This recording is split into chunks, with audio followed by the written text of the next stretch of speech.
Class 8ৰ ছাত্ৰ ছাত্ৰীসকল তোমালোকে এনেকুৱাবিলাক অংক কৰি বহুত টান পোৱা মই তোমালোকক একেবাৰে সহজ পদ্ধতিৰে শিকাই দিছোঁ 2-1ৰ 3 নম্বৰ অংকটো চোৱা তলৰ সমীকৰণবোৰ সমাধান কৰা এই সমীকৰণসমূহ কেনেকৈ সমাধান কৰে আৰু সমাধান কৰাৰ পিছত শুদ্ধতা পৰীক্ষা কৰা মানে কি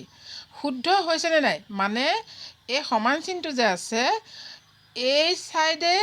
আৰু এই সাইডে এই দুইটা সাইড সমান প্ৰকৃততে হয় নে নহয়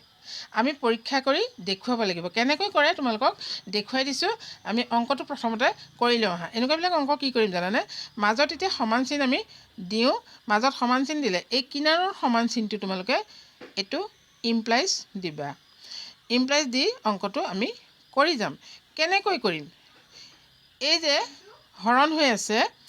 এটো আমি ক্ৰস কৰিম ইয়াৰ তলৰটোৱে এনেকৈ আৰু ইয়াৰ ওপৰটোৱে ইয়াৰ তলৰটোক মুঠতে মনত ৰাখি লোৱা ক্ৰস কৰিম কি কৰিম ক্ৰস কৰি পূৰণ কৰিম এটোক এই তলৰটোৱে পূৰণ কৰিম এটোক ইয়াৰ ওপৰটোৱে পূৰণ কৰিম ক্ৰসটো মনত ৰাখা আমি আৰম্ভ কৰিম প্ৰথমে ওপৰৰ লাইনটো আমি এই সাইডে পাতি লম আৰু ওপৰৰ লাইনটোক আমি এই ফালৰ এই তলৰটোৱে কৰিম কি আছে এইট আছে মই বেকাকে পাতিছো দেই এইট আছে এই এইটটোৱে আমি ইয়াক পূৰণ কৰিম এতিয়া এটা কথা হ'ল চাবা মাইনাস চিন যেহেতু আছে হেতু তোমালোকে মন এতিয়া কৰিব নালাগে মাত্ৰ তোমালোকে এই 8 টো প্লাস এ হৈ থাকিব ইয়াত আমি এই 8 টো আনি কৰিম এই মাইনাস চিনটো যেহেতু হু সাইডে আছে এটো আমি 1 ৰ লগত ৰাখি দিম এটোৰ চিন্তা এতিয়া তোমালোকে নকৰিবা এই 8 টোৱে মুঠতে আমি পূৰণ কৰিম 8 টো পাতিলো আৰু এইটো পাতিম এনেকৈ পূৰণ কৰিম এইটো পাতিম কি আছে বেকাত দি দিম দেই 2y - 3 আমি এটো পাতি দিলো মানে এই সোয়াক আমি এই 8 টোৱে ইয়া সোয়া পূৰণ কৰিছো এটো পূৰণ হয়নে এতিয়া আমি সমান চিন দিম দি আমি এনেকৈ কৰি পেলাম অংকটো ইয়াৰ তলৰটোৱে ইয়াৰ ওপৰটোৱে পূৰণ কৰিম 2y পূৰণ -1 হয়নে এটো ব্ৰেকেট দি দিলো বা এটো তোমালোকে ব্ৰেকেট দিব পাৰা বা এটো প্ৰথমে -1 টো পাতি পিছত 2y পাতিও দিব পাৰা একো কথা নাই কিন্তু এখিনিত এটো -1 আমি পূৰণ কৰিছো এনেকৈ দেখাইছো সো দেখুৱাই দিছো এতিয়া কৰা নাই আমি দেই এটো পূৰণ চিন ফুট মানে পূৰণ চিন এইটো পূৰণ এই ইয়াৰ ওপৰটো মই আগৰ অংককিটা কিয়া কৰা নাই কৰি দিম আগৰ কিটাও যদিহে তোমালোকক দৰকাৰ হয় যদিহে তোমালোকক লাগে এইটো এই মাইনাস চিন থকাৰ কাৰণে মই তোমালোকক কৰি দিছো এই কনফিউজটো নাথাকিবৰ কাৰণে তাৰ পিছত চোৱা আকৌ কৰিম এটো এতিয়া আমি পূৰণ কৰি যাম প্ৰথমতে এইটো আমি এই গুটেইটোকে পূৰণ কৰিব লাগে কৰোতে আমি কি কৰিম প্ৰথমে 8 টো আমি এটুক কৰি লম এটুকুৰা কৰি লম 8 দুগুণ 16 লগত থাকিলে y এখিনি পালুগে না এটো পূৰণ কৰি এখিনি পালুগে না এই চিনটো আনি তুমি ইয়াত দিয়া এবাৰ এটুক পূৰণ কৰিম 8 ৰে 8 3 গুণ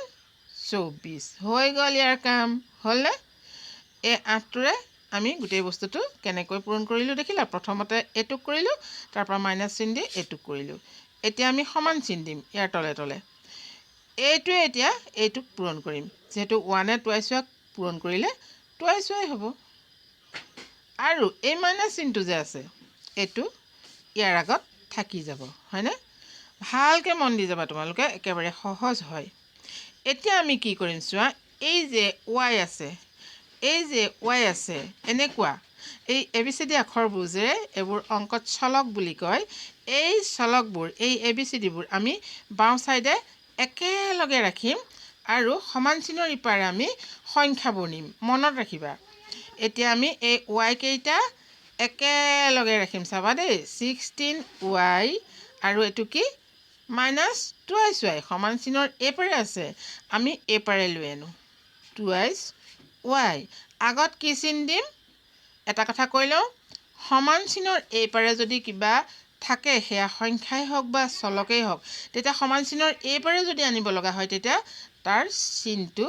হলনি হয় আৰু এই ফালৰ পৰাও যদি এফালে নিও তেতিয়াও চিনটো হলনি হয় মাইনাস থাকিলে প্লাস প্লাস থাকিলে মাইনাস হয় এতিয়া এই -2y টো আমি সমান চিনৰ এপাৰে আনিম মানে সমান চিনটো এইখিনিতে দিম একেলগ কৰিম বুলি কৈছো নহয় গতিকে আমি এটোৰ ওচৰলৈ লৈ আনিলো মাইনাছ টুৱাইছ হৈ আছে সমান চিনটোৰ এই পাৰে আনিছোঁ সমান চিনটো এতিয়া মই এইখিনিত দিম সমান চিনৰ এই পাৰে আনিছোঁ চোৱা তেতিয়া মাইনাছৰ ঠাইত এইটো প্লাছ হ'ব হ'ল এইটো সমান চিন দিলোঁ নে দিলোঁ এতিয়া আমাৰ ইয়াত একো নাই কিন্তু আমি এটা সংখ্যা ইয়াত দেখিছোঁনে এই সংখ্যাটো এই পাৰে আনিম বুলি কৈছোঁ সমান চিনটোৰ এই পাৰে আছিলে এইটো এই পাৰে আনিম মানে এই সমান চিনটোৰ এই পাৰে আনিম গতিকে মাইনাছ চিন আছে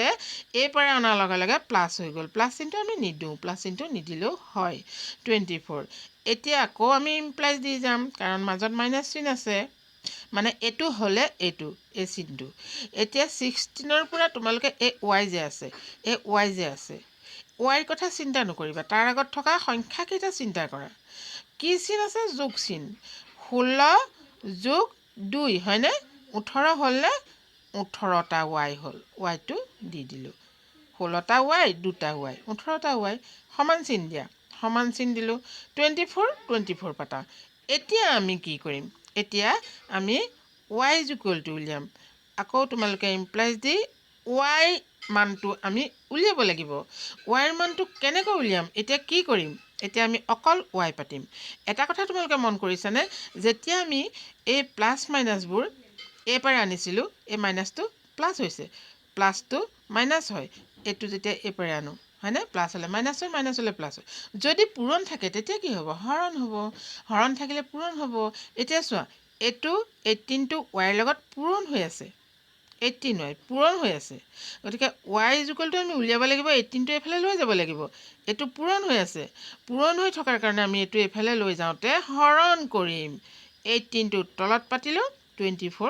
24 হৈ থাকিলে 24ৰ লগত আমি 18টো হৰণ কৰিছোঁ হয়নে ইয়াত চোৱা 16 ৱাইৰ লগত আমি 24টো এইফালে আনিলে আমি মাইনাছ কৰিছোঁ আৰু ইয়াতে আমি যদি হেৰি থাকে চিন থাকে তেতিয়া চেঞ্জ কৰোঁ এই সংখ্যাটোৰ লগত নহয় জানো এতিয়া চোৱা ইয়াত আমি কি কৰিলোঁ পূৰণ হ'লত হৰণ কৰিলোঁ এইটো হৰণ বুলি কয় হয়নে এইফালে আনিলোঁ হৰণ হ'ল এতেকে চিনটো দিবা ইয়াৰ পিছত আৰু আমাৰ দৰকাৰ নাই ঠিক আছে এতিয়া আমি ৱাই মান কি পালোঁ 24/18 কিন্তু এইটো আমি কাটকুট কৰি লঘিষ্ঠ কৰিব পাৰোঁ নেকি সৰু কৰিব পাৰোঁ নেকি চাব লাগিব হয়নে এইটো পাৰোঁ আমি চোৱা যিহেতু যুগ্ম সংখ্যা আছে দুইটাতে গতিকে যুগ্ম সংখ্যাৰেই তোমালোকে এই দুইটা কাটকুট কৰিব পাৰিবা প্ৰথমতে তোমালোকে নোৱাৰিলে 2 সংখ্যাটো ল'বা মই কৈছোঁ 2 মানে কি একেবাৰে সৰু সংখ্যাই কৰিবা 1ৰ পৰা 9ৰ ভিতৰত যিকেইটা সংখ্যা সেইকেইটাই কৰিবা প্ৰথমে নোৱাৰিলে আৰু কাটি পিছত গৈ থাকিব পাৰিবা যিহেতু যুগ্ম সংখ্যা মই 2ৰে কৰিছোঁ তোমালোকৰ সহজ হ'বৰ কাৰণে 2 12 24 সেই 2টো তোমালোকে মুখত ল'বা 2 12 24 2 9 18 2টো মুখত ল'লোঁ 2 সংখ্যাটোৰে 2টাকে বাৰ যাব লাগিব কিন্তু খেলি মেলি নকৰিবা 2টো মুখত লোৱা 2 12 24 2 9 18 আৰু পাৰি নেকি এই দুটা কাটিব একেটা সংখ্যাৰে মুখত ল'বা সংখ্যাটো 3 লৈছোঁ 3 গুণ 9 3 4 গুণ 12 কাটি গৈছোনে আকৌ ইয়াক কাটিব নোৱাৰি হয়নে ইয়াত থাকিলে 4 ইয়াত থাকিলে 3 4/3 পালোঁ আমি ওপৰত 4 থাকিলে তলত 3 থাকিলে এতেকে ৱাই ইকুৱেলটো কি হ'ল ক'ত পাতিছোঁ চাইছানে তোমালোকে ক'ৰবাত গৈছে এইটো এটাকে ওপৰত এনেই দিলোঁ সেইকাৰণে জেগাডোখৰ অকণ বহলকৈ লাগে দেই এটাকে ৱাই ইকুৱেলটো 4/3 পালোঁ এতিয়া আমি যে এই ৱাই মানটো পালোঁ এই ৱাইৰ মানটো আমি এই লেফ্ট হেণ্ড ছাইডত যে আছে ৱাই কেইটা বুজি পাইছানে টুৱাইছ এই ৱাইৰ মানটো আমি পালোঁ এইটো 4/3 এই 4/3টো ৱাই জেগাত বহুৱাই দি আমি অংক এই লেফ্ট হেণ্ড ছাইডটো কৰি পেলাম কৰাৰ পিছত আমাৰ ৰাইট হেণ্ড ছাইডটো ওলাব লাগিব তেতিয়া আমি কি কৰা হ'ব এই শুদ্ধতা পৰীক্ষা কৰা হ'ব পৰীক্ষা কৰি দেখুৱাই দিম যে শুদ্ধকৈ পৰীক্ষা কৰি দেখুৱাই দিম সঁচাকৈয়ে এইটো ইকুৱেলটো এইটো হয় মানে এই অংকটো কৰি গৈ থাকিলে ৱাইৰ মানটো আমাৰ প্ৰকৃততে শুদ্ধ ওলাইছেনে নাই সেইটোতে প্ৰমাণ হ'ব ৱাইৰ মানটো ইয়াত বহুৱাই দিলে এই অংকটো যেতিয়া কৰি পেলাম তেতিয়া এইটো ওলাব লাগিব তেতিয়া left hand side equal to right hand side হ'ব চাবা দেই কেনেকৈ ওলাই যাব আমি এতিয়া ৱাইৰ মানটো বহুৱাম আমি লেফ্ট হেণ্ড ছাইডটো পাতি ল'ম এইটো আমি লেফ্ট হেণ্ড ছাইড পাতি ল'ম তোমালোকে পাতি লোৱা লেফ্ট হেণ্ড ছাইড একেবাৰে সহজ তোমালোকে দুদিনমান কৰিবা তাৰপিছত তোমালোকে পাৰি যাবা লেফ্ট হেণ্ড ছাইডটো কি আছে চোৱা টুৱাইছ ৱাই -3 বাই টুৱাইছ ৱাই এইটোহে কিন্তু এইটো লেফ্ট হেণ্ড ছাইড ইয়াত চোৱা লেফ্ট হেণ্ড ছাইড বাওঁ ছাইড মানে এইটো বাওঁ ছাইড আৰু এইটো সোঁ ছাইড আমি সোঁ ছাইডটোত ৱাই নাই পোৱা গতিকে সোঁ ছাইডটো পাতি আমি কৰিব নালাগে সোঁ ছাইডটোত মাত্ৰ -1/8 আছে বাওঁ ছাইডেহে আছে ৱাই বাওঁ ছাইডটোহে আমি কৰিব পাৰিম গতিকে বাওঁ ছাইড লেফ্ট হেণ্ড ছাইড বাওঁ হাতৰ এইটো লেফ্ট হেণ্ড ছাইড কি কৰিম এইটো পালোঁ টুৱাইছ ৱাই -3 এতিয়া ইয়াতে পাতি ল'লোঁ গোটেইটো দেই পাতি লৈ ইয়াত আমি মান বহুৱাম চোৱা 2 আছে 2 বহুৱাই দিয়া ফুট এটা দিবা এইটো ফুট মানে পূৰণ 2 লগত ৱাইটো পূৰণ হৈ আছে ইয়াতে নাই দিয়া কাৰণ টুৱাইছ ৱাই লিখি দিছে আমি কিয় দিছোঁ 2 ফুট এটা দি দেখাম কাৰণ আমি ৱাইৰ মান বহুৱাম এতিয়া চোৱা ৱাইৰ মান আমি 4/3 পাইছোঁ ৱাইটোৰ জেগাত আমি ৱাই নবহুৱাই 4/3 বহুৱাই দিলোঁ আমি কৰিব লাগিব এনেকৈ মাইনাছ মাইনাছ এইটো -3 হ'ল এতিয়া তলত আছে কি 2 ইনটু ৱাইৰ মান কি আছে তোমালোকে ইনটু নিদিলেও একো হ'ব কাৰণ ইনটু দিবই লাগিব নহ'লে তোমালোকৰ এইটো মিশ্ৰ ভগ্নাংশ নিচিনা দেখাব সেইকাৰণে ইনটু দিবই লাগিব তাৰপিছত তোমালোকৰ টুৱাইছ ৱাই আছে 2 ইনটু দিলোঁ ৱাইৰ মান 4/3 বহুৱাই দিলোঁ এতিয়া অংকটো তোমালোকে কৰা এইটো কৰিব পাৰিবানে চাবা লাহে লাহে কৰিবা লাহে লাহে কৰি যাবা এইডাল আঁচ পাৰি ল'লোঁ এইটো চোৱা তোমালোকে পূৰণ হৈ আছে এইটো ওপৰৰ সংখ্যা হয়নে তলত একেটা আছে এইটো পূৰণ হৈ আছে পূৰণ অংকবিলাকৰ আমি ওপৰে ওপৰে পূৰণ কৰি পেলাওঁ তলে তলে পূৰণ কৰি পেলাওঁ হয়নে গতিকে এইটো ওপৰৰ সংখ্যা 2 4 গুণ 8 তলত 3 -3 এইটো তেনেকৈ এইটো ওপৰৰ হয় 2 4 গুণ 8 মাইনাছ তলত 3 হ'ল এইটো এতিয়া কৰিম কি এইখিতে কৰিছোঁ দেই মই এইখিতে কৰিছোঁ চাবা আঁচ এডাল পাৰা এইটো অংক দেখিছানে তোমালোকৰ যে আগতে কৰিছিলা বিয়োগ অংকটো হয়নে এইটো বিয়োগ অংক হয়নে 8/3 -3 বিয়োগ অংক হয়নে আমি ইয়াতে এলচিয়াম ল'ব লাগিব চাবা দেই এইটোতো উলিয়াব লাগিব গতিকে এই বিয়োগ অংকখন আমি কৰি পেলাব লাগিব এলচিয়াম ল'ম কি ইয়াত 3 ল'ম হয়নে নহয় 3 ল'ম এই 3টো ইয়াত তলত 1 আছে আমি 3 এলচিয়াম ল'লোঁ লোৱাৰ লগে লগে আমাৰ কি হ'ল এইটো চোৱা 3য়ে 3ক যেতিয়া কৰোঁ 3 এগুণে 3 কৰা নে তোমালোকে এনেকৈ আগতে যদি কৰিছা তোমালোকে পটকৈ পাৰিবা 3 এগুণে 3 সেই 1টোৱে 8ক কৰিলোঁ 1 8 গুণ 8 ইয়াত পাতিলোঁ মাইনাছ বুজি পাইছেনে যদি নাই পোৱা কমেণ্ট কৰিবা দেই -3 চোৱা ইয়াৰ তলত 1 এটা আছে 1 3 গুণ 3 কিন্তু সেই 3টোৱে এই 3টোক পূৰণ কৰিব লাগিব ইয়াৰ তলত 1 এটা আছে যেনেকৈ এইটোৱে কৰিছিলোঁ 1 3 গুণ 3 বাৰে যাব 1ত হয়নে 1 3 গুণ 3 সেই 3টোৱে এই 3টোক কৰিব লাগিব 3 3 গুণ 9 এইটো 3 এগুণে 3 এই 1টোৱে 8ক কৰিলোঁ বুজি পাইছা নিশ্চয় এইবিলাক আগতে তোমালোকে কৰি আছা 8/3 তলত পাতি দিয়া তাৰপিছত মই এইটো কৰিছোঁ 8ৰ নগল কি হ'ব এতিয়া 8ৰ নগল কি হ'ব সৰুটোৰ পৰা ডাঙৰটো কৈছে হয়নে চিধা তোমালোকে এটা মাইনাছ চিন দি ল'বা আৰু 9ৰ 8 গ'ল 1 লিখি দিবা ডাঙৰটোৰ পৰা সৰুটোৱে বিয়োগ কৰিম ইয়াত দিছে সৰুটোৰ পৰা ডাঙৰটো গতিকে আমি সৰুটোৰ পৰা ডাঙৰটোৰ কাৰণে আগত মাইনাছ চিন দিয়ে ল'লোঁ লৈ ডাঙৰটোৰ পৰা সৰুটো আমি ডাঙৰটোৰ পৰা সৰুটো বিয়োগ কৰি আমি দি দিলোঁ তলত থাকিলে কিমান 3 এই 8ডাল পাৰা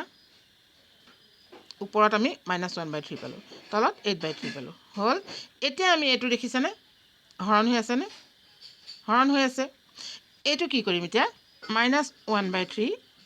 তোমালোকে তলে তলে সমান চিন দিবা -1/3 -1/3 হয়নে এইটো হৰণ নে হৰণ এইটো পূৰণ কৰি দিলোঁ পূৰণ কৰাৰ লগে লগে এইটো আমাৰ উলটি যাব 3/8 8/3 আছে 3/8 এইবিলাক কৰিছে তোমালোকে ইয়াতে এতিয়া কাটকুট কৰা তলৰ 3 ওপৰৰ 3 গ'ল নে গ'ল কি থাকিলে -1/8 হয়নে ওপৰত থাকিলে -1 তলত থাকিলে কি 8 হয়নে এতিয়া এয়া কৰি কৰি আহি আমি কি পালোঁ -1/8 ইয়াতে চোৱা -1/8 হয়নে ৰাইট হেণ্ড ছাইডত -1/8 আছেনে এইটো চোৱা ৰাইট হেণ্ড ছাইড -1/8 আছে প্ৰমাণ কৰি দিলোঁ নে যে এইটো কৰি কৰি গ'লে আমি এই ৰাইট হেণ্ড ছাইডটো পালোঁ হয়নে নহয়? সেইটো ৰাইট হেণ্ড ছাইড হয়নে নহয়? গতিকে আমাৰ এই ৱাইৰ মানটো ওলোৱাটো শুদ্ধ হৈছে। যদি এই মানটো ওলোৱাটো ভুল হয় তেতিয়া কিন্তু তোমালোকে কৰি কৰি গৈ থাকিলে কেতিয়াও ৰাইট হেণ্ড ছাইডটো নোপোৱা। এতিয়া তোমালোকে ইয়াতে লিখিবা ৰাইট হেণ্ড ছাইড, এইটো হয়নে? এইটো ৰাইট হেণ্ড ছাইড হয়নে? Right hand side. আৰু তলত লিখিবা এতেকে left hand side is equal to right hand side. যদি তোমালোকক আৰু অংক লাগে মই কৰি দিম। এতিয়া মই এটাহে কৰি দিছোঁ, যদি লাগে কমেণ্ট কৰিবা মানে। ঠিক আছে, নেক্সট ভিডিঅ'ত লগ পাম। Thank U.